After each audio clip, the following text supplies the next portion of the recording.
చేస్తే పోయిన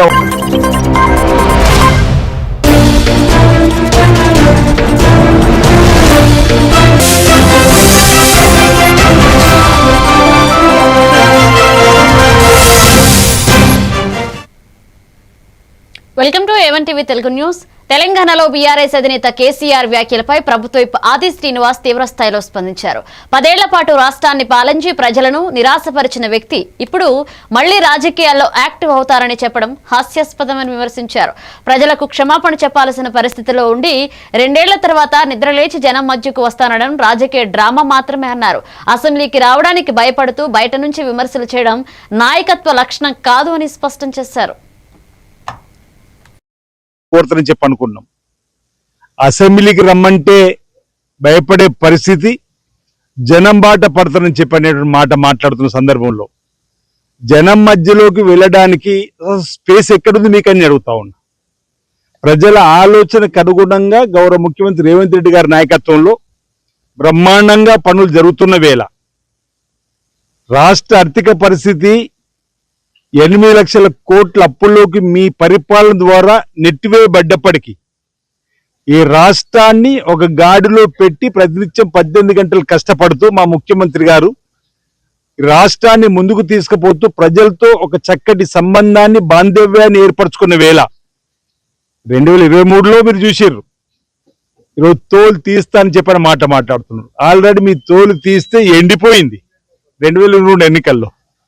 అదెందుకు గమనిస్తలేదు? రాకుండా పోయింది. ఎందుకంటే కాళేశ్వరం అయితే కూలేశ్వరం అయిపోయింది. కృష్ణా జిల్లాలో అప్పనంగా ఆంధ్ర కప్ అయిపోయిండు. రాయలసీమ రత్నాకర్ సింగ్ మారుస్తాడు. ఇవన్నీ కూడా ప్రజలు గమనించి మేము పక్కన పెట్టిండ్రు. మీ పగటి కళలు ఆన్లైన్ గేమింగ్ యాప్ల కారణంగా యువత జీవితాలు పూర్తిగా దెబ్బతింటున్నాయని ఎమ్మెల్యే రాజాసింగ్ తీవ్ర ఆందోళన వ్యక్తం చేశారు. గేమింగ్ కు బానిసలై అనేక మంది యువకులు అప్పుల ఊబిలో కూరుకుపోతున్నారని చెప్పారు. ఆ పరిస్థితిని ఆసరాగా చేసుకుని అధిక వడ్డీలకు డబ్బులు ఇచ్చే వడ్డీ వ్యాపారులు యువతను వేధిస్తున్నారని ఆరోపించారు. ఈ వేధింపులు తట్టుకోలేక కొంతమంది యువత ఆత్మహత్యల వరకు వెళుతున్నారని అన్నారు. ఇలాంటి ఘటనలు సమాజానికి తీవ్ర ప్రమాదంగా మారుతున్నాయని, గేమింగ్ యాప్లను నియంత్రించడంలో ప్రభుత్వం మరింత కఠినంగా వ్యవహరించాలన్నారు. యువతను రక్షించాల్సిన బాధ్యత పూర్తిగా ప్రభుత్వానిదేనని స్పష్టం చేశారు. బెట్టింగ్ యాప్ డౌన్లోడ్ చేయకూడదు. ఎవరు కూడా ఈ బెట్టింగ్ యాప్ని సోషల్ మీడియాలో కానీ ఎవరు కూడా దానికి ప్రమోట్ చేయకూడదు. అదేవిధంగా మీడియాలో వచ్చి కానీ టీవీలో వచ్చి కానీ హీరో హీరోయిన్ కూడా వాళ్ళు కూడా ఇట్లాంటి బెట్టింగ్ యాప్స్కి సపోర్ట్ చేయకూడదని ఆల్రెడీ పోలీసు వాళ్ళు కూడా చెప్తున్నారు. ఎందుకంటే ఇవాళ మనం చూస్తున్నాం, ఒక వ్యక్తి ఆ యాప్ డౌన్లోడ్ చేసిన తర్వాత ఆ బెట్టింగ్ ఆడిన తర్వాత ఎట్లయినా అది మొత్తం ఆన్లైన్ ఉంటుంది. 100% ఆడే వ్యక్తి ఓడిపోతారు. 100% ఆయన పైన అప్పు అవుతుంది. కానీ ఆ అప్పు ఇచ్చేవాళ్ళు 5% కానీ 2% కానీ 10% నుంచి ఆయన అప్పు ఇస్తాడు. ఆ అప్పు ఇస్తాడు, మళ్ళీ వడ్డీ పైన వడ్డీ చాలా వరకు ప్రెషరు ఆ అప్పు తీసుకున్న వ్యక్తి పైన అవుతుంది. అందుకోసం చాలా వరకు వ్యక్తులు క్రైమ్ చేస్తారు, లేకపోతే సూసైడ్ చేస్తారు. దీన్ని దృష్టి పట్టి ఎవరైనా ఈ బెట్టింగ్ యాప్ పైన ఎవరైనా ఆడితే దానికి అప్పు ఇచ్చే వాళ్ళ పైన కూడా యాక్షన్ తీసుకుంటే చాలా బాగుంటుందని నేను పోలీస్ అధికారులకి ఒక రిక్వెస్ట్ చేస్తున్నాను. తిరుపతిలో నిర్వహించిన జాతీయ ఇంధన పొదుపు వారోత్సవాల్లో రాష్ట్ర మంత్రి గొట్టిపాటి రవి పాల్గొన్నారు. ఏపీఎస్పీ డీసీఎల్ ఆధ్వర్యంలో ఏర్పాటు చేసిన ఎనర్జీ ఎగ్జిబిషన్ ను ఆయన సందర్శించారు. ఈ సందర్భంగా విద్యార్థులు రూపొందించిన నూతన ఆవిష్కరణలను మంత్రి ఆసక్తిగా తిలకించారు. పునరుత్పాదక శక్తి వినియోగం, స్మార్ట్ ఎనర్జీ పద్ధతులపై విద్యార్థులు వివరించగా మంత్రి ప్రశంసించారు. ఇంధన పొదుపు అంశంలో యువత చూపుతున్న సృజనాత్మకత అభినందనీయమని చెప్పారు. పీఎం సూర్యగర్, కుసుమ్ పథకాలు, స్మార్ట్ మీటర్ల ప్రాజెక్టులు రాష్ట్రంలో శక్తి వినియోగాన్ని మరింత సమర్థవంతంగా మార్చుతున్నాయని అన్నారు. ఇంధన పొదుపు ప్రభుత్వ బాధ్యత మాత్రమే కాకుండా ప్రతి పౌరుడి బాధ్యత అని స్పష్టం చేశారు. ఈ మధ్య కొత్తగా మనం ప్రభుత్వ అధికారంలోకి వచ్చిన తర్వాత ఇళ్ల మీద కూడా 20 లక్షల సోలార్ పిఎం సూర్యగర్ ద్వారా చేయాలనే కార్యక్రమం. అదేవిధంగా వ్యవసాయానికి పిఎం కుసుమ్ ద్వారా అగ్రికల్చర్ పంప్ సెట్లు పెట్టి వీటన్నిటి ద్వారా ఎనర్జీ సేవ్ చేయాలి, ప్లస్ పొల్యూషన్ లేకుండా ఉండాలనే ఉద్దేశంతో వాళ్ళు ఈ కార్యక్రమాలన్నీ కూడా చేస్తున్నాం. వాళ్ళు చాలా పెద్ద ఎత్తున స్కూల్స్ నుంచి వచ్చి పిల్లలు కూడా పార్టిసిపేట్ చేశారు. నేను, సీఎండీ గారు, మన ఎమ్మెల్యేస్ అందరం కూడా వచ్చి పిల్లలతోటి దాదాపు గంట నుంచి వాళ్ళతో స్పెండ్ చేసి వాళ్ళు చేసిన కార్యక్రమాలు అన్నీ కూడా చూసి ఏ విధంగా చేశారని చూసి వాళ్ళు కూడా చాలా బ్రహ్మాండం చేశారు. 8th క్లాస్ 9th క్లాస్ చదువుతున్న పిల్లలు కూడా ఎనర్జీ సేవింగ్ మీద అవగాహన పెరగడం అనేది చాలా సంతోషకరమైన విషయం. బాగా ఎట్లా పడితే అట్లా ఎనర్జీని కొనుగోలు చేసి బయట నుంచి కొనుగోలు చేసి విపరీతమైన భారం వేశారు. మేము ఎక్కడ కూడా ఎనర్జీని కొనుగోలు విపరీతంగా తగ్గించి మనకున్న వాటిలో మనకున్న హైడల్ కానీ మనకున్న థర్మల్ కానీ అదేవిధంగా మనకున్న సోలార్ని కానీ మనకున్న సిస్టమ్స్ అన్నింటిని కూడా ఇంప్రూవ్ చేసుకుంటా పవర్ని ప్రజల మీద ఎక్కువ భారం పడకుండా చేయాలనేది ఈ ప్రభుత్వ ఉద్దేశం. అందుకని ఈ సంవత్సరం మళ్ళీ సూర్య గారు తీసుకున్నాం. ఇళ్ళ మీద రూఫ్ టాప్ అందరు వేసుకోవాలని తీసుకున్నాం. పిఎం కుసుమ్ కూడా తీసుకున్నాం. 11 kV సబ్స్టేషన్ దగ్గర 11 kV లైన్స్ దగ్గర 33 kV సబ్స్టేషన్స్ దగ్గర పిఎం కుసుమ్ పెట్టి తద్వారా పవర్ లాసెస్ తగ్గించేసి ఎక్కువ నాణ్యమైన పవర్ ఇవ్వాలనేదే ఈ ప్రభుత్వ ఉద్దేశం. ఎనర్జీ కన్జర్వేషన్ మీద ఇవాళ ఒక చిన్నపిల్లల చేత రాజకీయ ఫ్లెక్సీలు పెట్టిస్తున్న ఘటనలపై హోంమంత్రి అనితా వంగలపూడి తీవ్రస్థాయిలో స్పందించారు. వైఎస్ఆర్సీపీ పార్టీ ఈ విధంగా పిల్లలను రాజకీయాల కోసం వాడుకోవడం అత్యంత బాధ్యతారహిత్య చర్యగా అభివర్ణించారు. ఒకప్పుడు రాష్ట్రాన్ని పాలించిన పార్టీ ఈ స్థాయికి దిగజారడం దురదృష్టకరమని విమర్శించారు. వైఎస్ఆర్సీపీ ప్రవర్తనను చూసి ప్రజలు నవ్వుకుంటున్నారని, చివరికి అదే ప్రజలే వారికి బుద్ధి చెప్తారన్నారు. రాజకీయ లాభాల కోసం పిల్లలను ముందుకు నెట్టడం ఏమాత్రం సమర్థనీయం కాదు అని స్పష్టం చేశారు. పిల్లల భద్రత, భవిష్యత్పై రాజకీయ పార్టీలు బాధ్యతగా వ్యవహరించాల్సిన అవసరం ఉందన్నారు. ఎలా ఉంది పోలీస్ పరిస్థితి ఎలా ఉందంటే, ఒక పక్క లా అండ్ ఆర్డర్ని మేము ఎంత పర్ఫెక్ట్గా ముందుకు తీసుకెళ్ళడం ఒక ఎత్తు అయితే, ఇలాంటి రౌడీ మూకల్ని అరికట్టాలి అన్న దృక్పథం కూడా మాకు కూడా ఎక్కువగా ఉంది. చిన్న పిల్లల్ని కూడా ప్రేరేపించి ఈ రోజు అటువంటి నేరాలకు ముందుకు తీసుకెళ్లే పరిస్థితిలో జగన్మోహన్ రెడ్డి ఉండి, ఆ జగన్మోహన్ రెడ్డి తిరిగి వాళ్ళ పీపీపీ విధానంలో వచ్చిన వాళ్ళని అరెస్ట్ చేస్తామని మాట్లాడుతూ ఉంటే నిజంగా ప్రజలే ఈరోజు నవ్వుకునే పరిస్థితులు ఉన్నాయి. వీళ్ళకి సమాధానం ఆల్రెడీ లాస్ట్ ఎలక్షన్స్లో చెప్పారు, వచ్చే ఎలక్షన్స్లో కూడా డెఫినెట్గా చెప్తారు. సిపిని అంతకన్నా మంచి మాటలు ఏమైనా మాట్లాడతారా? మేము క్రైమ్ రిపోర్ట్ చూపిస్తున్నాము, మేము లెక్కలతో సైతం చూపిస్తున్నాము. ఈరోజు గాంజాకి ఇంతకుముందు హబ్లా తయారైన ఆంధ్రప్రదేశ్ని ఈరోజు గాంజా రహిత ఆంధ్రప్రదేశ్గా మార్చడానికి ఈగల్ని ఏర్పాటు చేసుకుని ఎఫెక్టివ్ వేలో ముందుకెళ్లే పరిస్థితి. ఇంతకుముందు లాస్ట్ 5 సంవత్సరాల్లో గాంజా వద్దు అని ఒక చిన్న అవేర్నెస్ ప్రోగ్రామ్కి ఎప్పుడైనా ఒక ముఖ్యమంత్రి అటెండ్ అయ్యాడా? అప్పుడు జగన్మోహన్ రెడ్డి అటెండ్ అయ్యాడా? కనీసం మంత్రులు ఎవరైనా అటెండ్ అయ్యారా? కనీసం ఈరోజు కొన్ని వేల అవేర్నెస్ ప్రోగ్రామ్స్ ఏర్పాటు చేయడమే కాదు, ఈరోజు గాంజా కల్టివేషన్ ఆంధ్రప్రదేశ్లో జీరోని చేసిన పరిస్థితి కూడా కనిపిస్తూ ఉంది. ఎక్కడైనా ట్రాన్స్పోర్టేషన్లో కూడా గాంజా ఎక్కడైనా కనిపిస్తే కనుక ఇమీడియట్గా పట్టుకుని వాళ్ళ మీద ఎన్డీపీఎస్ యాక్ట్ ప్రకారం వాళ్ళందరినీ కూడా అరెస్టులు చేయడం జరుగుతుంది. ఎక్కడిదక్కడ మేము కట్టుదిట్టంగా మేము క్లియర్గా కట్టుదిట్టమైన చర్యలు తీసుకుంటున్నాం. గాంజా విషయంలో కూడా ఎవరిని ఉపేక్షించే పరిస్థితి లేదు. ఆఖరికి మీ అందరికీ తెలుసు, రౌడీ మూకల తాలూకు ఆటలు కూడా కట్టించే పరిస్థితులు ఈరోజు మా యంత్రాంగం అంతా పనిచేస్తుంది. ఒక బాధ్యతారహితమైన ప్రతిపక్ష పార్టీగా తయారైంది. నిన్న మొన్న కూడా చూస్తే ఎవడో ఫ్లెక్సీ పెడతాడు, రపారపా నరుగుతామని చెప్పి ఆ రకంగా వాళ్ళు కూడా ఎలాంటి వాళ్ళంటే, విజయవాడలో ఎంపీ కేశినేని శివనాథ్ కార్యాలయంలో మెప్మా ఎస్హెచ్జి మహిళలకు 3 రోజుల శిక్షణ కార్యక్రమాన్ని నిర్వహించారు. Kesineni foundation, NV India, NIRD సంయుక్త ఆధ్వర్యంలో ఈ కార్యక్రమాన్ని చేపట్టారు. చెదలు, బొద్దింకలు, దోమల నివారణకు సంబంధించిన అంశాలపై మహిళలకు ప్రాక్టికల్ శిక్షణ అందించారు. గృహాలు, సంస్థల్లో పేస్ట్ కంట్రోల్ సేవల ద్వారా స్వయం ఉపాధి పొందేలాగా మహిళలను సిద్ధం చేయడమే ఈ శిక్షణల ప్రధాన ఉద్దేశమని నిర్వాహకులు తెలియజేశారు. గౌరవంగా ఇవాళ రాజ్యసభ సభ్యులు సతీష్ గారు వచ్చారు, అలాగే ఎమ్మెల్సీ రాజు గారు, ఆయన అందరికీ గట్టి ఇక్కడ ఆయనందరూ కూడా వచ్చి ఓపెన్ చేయాలనుకున్నాం. ముగింపు గడ్డ రామ్మోహన్ రావు, పాండవమ్మ గారు కూడా వస్తారు. ఎందుకంటే మనం చేసిన ప్రోగ్రామ్స్ అన్నీ కూడా ఒక వీడియో చేయగలుగుతాం. ఎందుకంటే అన్ని గ్రూప్స్లో మీరు చెప్పేదాన్ని బట్టి మీ వాళ్ళు ఇన్స్పైర్ అవుతుంది, బాగా సపోర్ట్ చేశారు. ఎక్కడికక్కడ ఎవరైతే ఇంట్రెస్టెడ్ పార్టీస్ ఉన్నాయో వారం రోజులు మనం ఫౌండేషన్ తరఫున వెళ్ళి అక్కడ ట్రైనింగ్ ఇచ్చాం. చాలా బ్రహ్మాండంగా ట్రైనింగ్ తీసుకున్నారు. బ్రిక్ మేకింగ్ కానీ ఇవన్నీ కూడా లేటెస్ట్ టెక్నాలజీలో తీసుకున్నారు. హోమ్ మేడ్ ప్రోడక్ట్స్ కానీ రాబోయే కాలంలో ఇంకొక 3-4 పుట్టగొడుగుల మీద కానీ, బంజారా డ్రెస్సెస్ మీద కానీ, బంజారా జ్యువెలరీస్ మీద కానీ ఇట్లా ప్రోగ్రామ్స్ ప్లాన్ చేసుకున్నాం. అన్ని గ్రూపులు, మెప్మా డాక్రా గ్రూపులు అందరూ కష్టపడుతున్నారు. కొంతమందికి దారి తెలియట్లేదు. దీనిలో భాగంగా ఎక్కడికక్కడ మార్కెటింగ్ అనేది అందరూ ఉత్సాహంగా వెళ్ళైతే చేసి వస్తారు. కానీ మెప్మా డాక్రా చక్కగా పనిచేయాలి. మీకేదైనా అవసరం ఉంటే మేము మా ఫౌండేషన్ ఉంటుంది, నేను నా పర్సనల్ అందరూ ఉంటారు. ఎన్ఐఆర్డి దగ్గర శిక్షణ తీసుకోండి. ప్రాక్టికాలిటీ అనేది చాలా ఇంపార్టెంట్. మనం అక్కడ ఏదో చెప్పారు, బాగా ఇన్స్పైర్ అయిపోతాం, వస్తాం.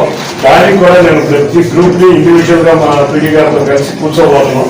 ప్రతి గ్రూప్తో మళ్ళీ నేను కూర్చొని దీంట్లో ఎంతమంది ఉన్నారో ఏం సపోర్ట్ చేయాలి, ఏదైనా చిన్న చిన్న సపోర్ట్ చేయాలంటే మేము చేస్తాం. గౌరవంగా ఇవాళ రాజ్యసభ సభ్యులు సతీష్ గారు వచ్చారు, అట్లాగే ఎమ్మెల్సీ రాజు గారు, ఆయన అందరికీ గట్టి ఇక్కడ ఆయనందరూ కూడా వచ్చి ఓపెన్ చేయాలనుకున్నాం. ముగింపు గద్దె రామ్మోహన్ రావు, బాండవమ్మ గారు కూడా వస్తారు. ఎందుకంటే మనం చేసిన ప్రోగ్రామ్స్ అన్ని కూడా ఒక వీడియో చేయగలుగుతాం. ఎందుకంటే అన్ని గ్రూప్స్లో బీజేపీ ప్రభుత్వం అడవులను కార్పొరేట్ కంపెనీలకు దారాదత్తం చేస్తోందని మంత్రి సీతక్క తీవ్ర ఆరోపణలు చేశారు. అటవీ సంపదను కాపాడాల్సిన కేంద్ర ప్రభుత్వం నిరుపేదలను కార్పొరేట్ కూలీలుగా మార్చే కుట్ర చేస్తోందని మండిపడ్డారు. ఒకప్పుడు ఉపాధి హామీ పథకంలో 200 రకాల పనులు ఉండేవని, ప్రస్తుతం వాటిని క్రమంగా తగ్గిస్తూ పేదల జీవనాధారాన్ని దెబ్బతీస్తున్నారని చెప్పారు. పేదల కోసం తీసుకొచ్చిన MGNREGSA చట్టాన్ని నిర్వీర్యం చేయాలనే ఉద్దేశంతోనే ఈ మార్పులు చేస్తున్నారని ఆరోపించారు. దీనివల్ల గ్రామీణ ప్రాంతాల్లో ఉపాధి అవకాశాలు తగ్గిపోతున్నాయని ఆందోళన వ్యక్తం చేశారు. అడవుల పరిరక్షణ పేరుతో అటవీ ప్రాంతాల్లో నివసిస్తున్న ప్రజలను తరిమివేస్తున్నారని ఇది అన్యాయమన్నారు. కాదు, రాష్ట్రంలో దేశంలో ఉన్నటువంటి పేదల పక్షాన పోరాడుతున్న సంస్థలు కానీ పార్టీలు కానీ ఖచ్చితంగా బీజేపీ కుట్రపూరితమైనటువంటి కార్పొరేట్ కంపెనీలకు అడవులను దారాదత్తం చేస్తున్నారు. మరి ఊర్ల చుట్టూ ఉండేటువంటి కొండలు గుట్టలు దారాదత్తం చేస్తున్నారు. మరి లేబర్ బానిసత్వంలోకి ప్రజల్ని పంపించి ఉపాధి అనేది ఒక చట్టంలాగా ఉండేదాన్ని ఈరోజు కార్పొరేట్ కంపెనీల దగ్గర కూలీలుగా మార్చే కుట్రలో భాగమే రామ్జీ చట్టం తీసుకొచ్చిర్రు. ఆనాడు 200 రకాల పనులు చేస్తే ఈనాటి వరకు ఉపాధి హామీ చట్టంలో ఈరోజు లిమిటెడ్ వర్క్స్ పెడుతున్నారు, లిమిటెడ్ ఏరియాకు పరిమితం చేస్తున్నారు. పేరు మాత్రం 125 పని దినాలు చేసినామని చెప్పుకుంటున్నారు.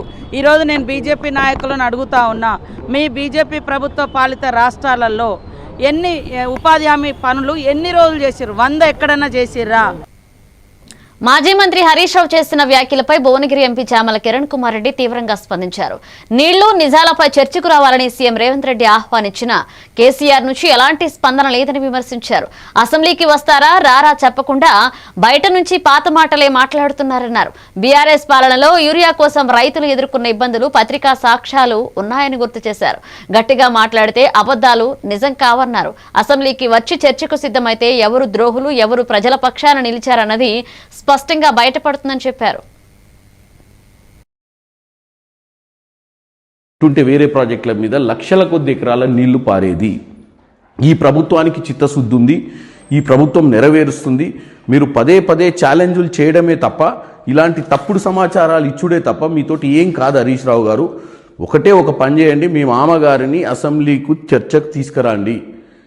అసెంబ్లీ చర్చలోనే నీళ్లు నిజాల గురించి మాట్లాడతారు. తెలంగాణ ప్రజల ముందు ముఖ్యమంత్రి, మీ యొక్క అపోజిషన్ పార్టీ లీడర్గా ఉన్నటువంటి కేసీఆర్ గారు ఇద్దరు చర్చ చేసుకుంటే తెలంగాణ ప్రజల ముందు తేట తెల్లమైందని తెలియజేస్తున్నాం. ముఖ్యమంత్రి రేవంత్ రెడ్డి గారు రాజధాని పరిధిలోని గ్రామాల్లో మౌలిక వసతుల కల్పనకు 900 కోట్ల రూపాయలతో అభివృద్ధి పనులు చేపట్టేందుకు ప్రణాళిక సిద్ధం చేసినట్లుగా మంత్రి నారాయణ వెల్లడించారు. రోడ్లు, డ్రైనేజీ వ్యవస్థ, త్రాగునీటి సరఫరా, విద్యుత్ వంటి కీలక సౌకర్యాలు అభివృద్ధిపై ప్రభుత్వం ప్రత్యేక దృష్టి పెట్టినట్లుగా చెప్పారు. రాజధాని రైతులు, గ్రామస్తులకు న్యాయం చేయడమే ప్రభుత్వ ప్రధాన లక్ష్యమని స్పష్టం చేశారు.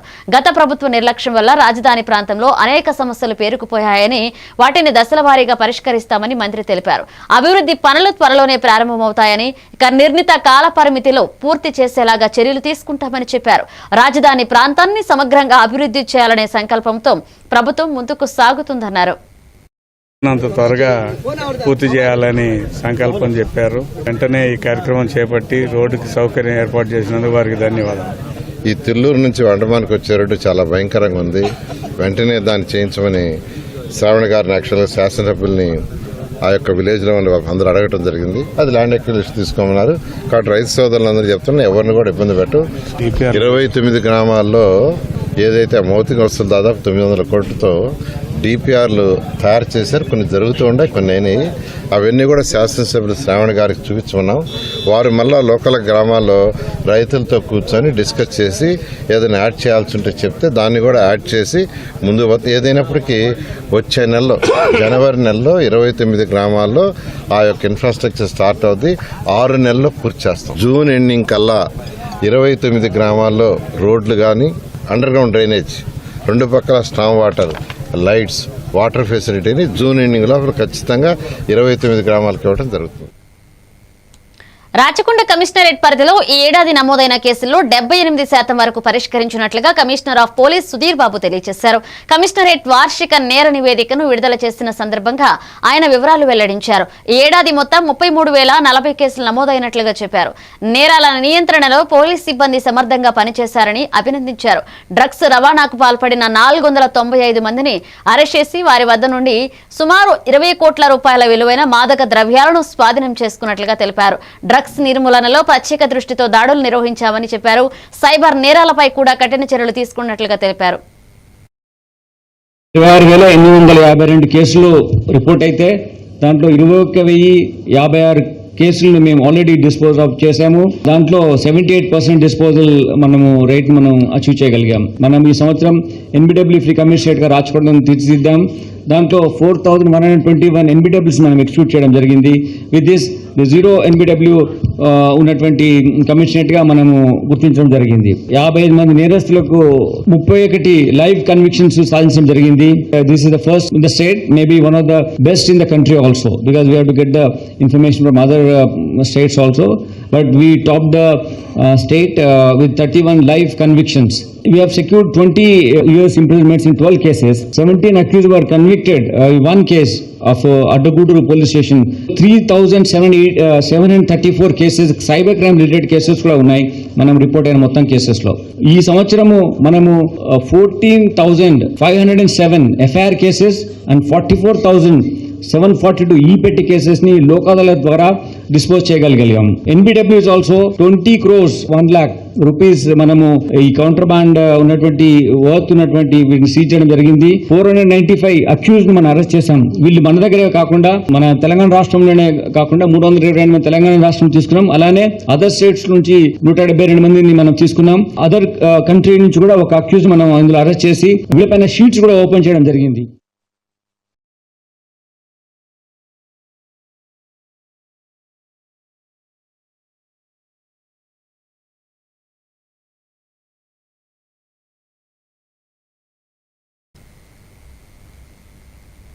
పాలమూరు ప్రాజెక్టుపై కేసీఆర్ చేసిన వ్యాఖ్యలకు మంత్రి జూపల్లి కృష్ణారావు తీవ్రంగా స్పందించారు. కుర్చీ వేసుకుని కట్టిస్తానన్న కేసీఆర్ ఇప్పుడు ప్రభుత్వాన్ని విమర్శించడం విడ్డూరంగా ఉందన్నారు. 10 ఏళ్ల పాటు రాష్ట్రాన్ని పాలించి 8 లక్షల కోట్ల అప్పులు చేసినా 1 ఎకరా కూడా నీళ్లు ఇవ్వలేదని మండిపడ్డారు. బీఆర్ఎస్ హయాంలో ప్రధాన కాలువలే పూర్తి కాలేదని, పనులు అర్ధాంతరంగా వదిలేశారని విమర్శించారు. 2023 ఎన్నికల సమయంలో 1 మోటార్ ఆన్ చేసి ప్రాజెక్టును జాతికి అంకితం చేశామని చెప్పడం ప్రజలను మోసం చేయడమేనని అన్నారు. ఉప ఎన్నికలో కేటీఆర్ ఏం మాట్లాడిండు? జూబ్లీ హిల్స్ ఉప ఎన్నిక రెఫరెండం అన్నాడు. 2 సంవత్సరాల కాంగ్రెస్ పరిపాలనకు, రేవంత్ రెడ్డి పరిపాలనకు రెఫరెండం అన్నాడు. అంటే ప్రజలు ఆ ప్రజలు చెప్పబోతా ఉన్నారు, ప్రజలు తీర్పు చెప్పబోతా ఉన్నారు. సో ప్రజలు తీర్పు చెప్పింది అంటే స్పష్టంగా కేటీఆర్ హరీష్ రావు చేస్తున్నటువంటి తప్పుడు ఆరోపణలు చెప్పింది ప్రజలు తీర్పిచ్చింది. మళ్ళీ గడిచిన 2-3 రోజుల కింద జరిగినటువంటి స్థానిక సంస్థల సర్పంచ్ ఎన్నికల్లో కూడా బీఆర్ఎస్ పార్టీ, బీజేపీ పార్టీ 2 కలిసి పోటీ చేసినా కూడా 1/3 సీట్లు రాలే. డిస్ట్రిబ్యూటర్స్ మంజూరు కావాలి, మైనర్స్ కావాలి, సబ్ మైనర్స్ కావాలి. అసలు వీటి శాంక్షనే లేదు ఒకటి. అయినా కూడా 2023 ఎన్నికల సందర్భంగా కేసీఆర్ ఏం చేసిండు? ఒక మోటార్ ఆన్ చేసి నార్లార్ రిజర్వాయర్లో ఒక మోటార్ ఆన్ చేసి కొన్ని నీళ్లు పోసి జాతికి అంకితం చేస్తున్నాడు పాలమూరు ప్రాజెక్టును. అంటే ఇంతకంటే దిగజారుడుతనం ఉంటుందా? బీఆర్ఎస్కు సంబంధించి బీఆర్ఎస్ పార్టీ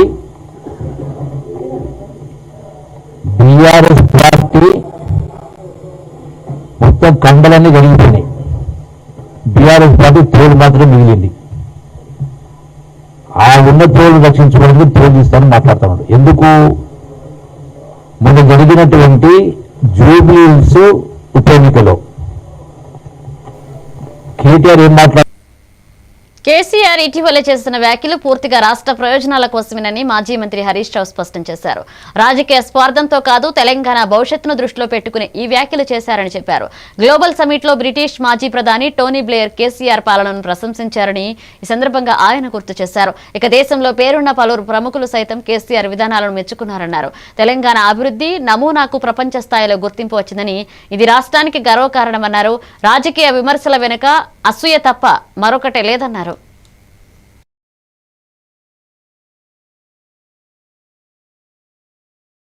పోరాడిన నాయకుడు KCR. That is his commitment.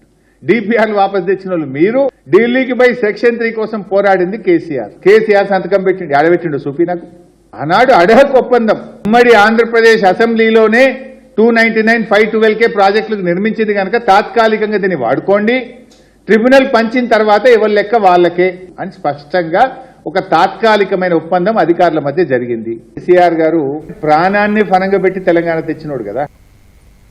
ఇవి బులెటిన్ అప్డేట్స్. కీప్ వాచింగ్ ఏవంటివి తెలుగు న్యూస్.